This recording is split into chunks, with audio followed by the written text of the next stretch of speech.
জুলাই আন্দোলনকারীরাই একদিন বিশ্বে নেতৃত্ব দেবে বলে মন্তব্য করেছেন প্রধান উপদেষ্টা অধ্যাপক ডক্টর মোহাম্মদ ইউনূস। শুধু তাই নয়, তাদের হাত ধরেই বাংলাদেশ ডিজিটাল যুগের স্বর্ণ শিখরে পৌঁছবে।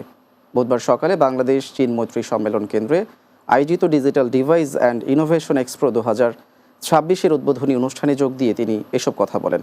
এ সময় চাকরির পিছে না ছুটে উদ্যোক্তা হতে তরুণ প্রজন্মের প্রতি আহ্বান জানান প্রধান উপদেষ্টা। বিস্তারিত বুলবুল আহমেদের প্রতিবেদনে।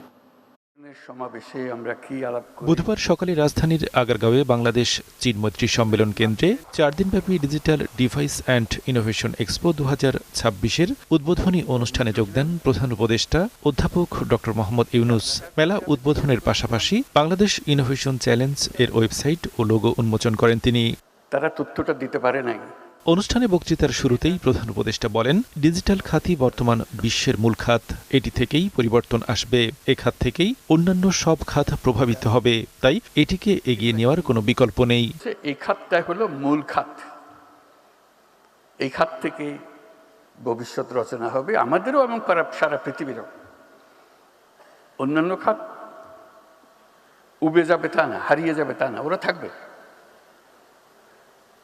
কিন্তু টান হবে এটার থেকে। প্রধান উপদেষ্টা বলেন, দেশের রাজনীতিতে জুলাই আন্দোলন যেমন নতুন সম্ভাবনার দ্বার উন্মোচন করেছিল, তেমনি digital device and innovation expo তথ্য প্রযুক্তি খাতে নতুন সম্ভাবনার দ্বার উন্মোচন করবে। জুলাই আন্দোলনকারীরাই একদিন বিশ্বকে নেতৃত্ব দেবে। নতুন প্রজন্মের কাছে বাংলাদেশ একটা অংশ, গুরুত্বপূর্ণ অংশ, কিন্তু তারা বিশ্ব নাগরিক।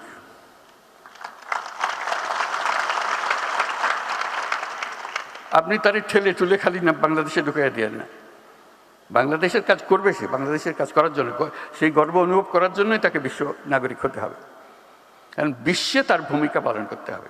এছাড়া সৃজনশীল জীব হিসেবে মানুষকে চাকরির প্রথা এবং নির্ভরশীলতা থেকে বের হয়ে আসতে হবে বলেও জানান প্রধান উপদেষ্টা। বর্তমান তরুণ প্রজন্ম আগেকার প্রজন্ম থেকে সম্পূর্ণ আলাদা। বুলবুল আহমেদ, বাংলা টিভি, ঢাকা।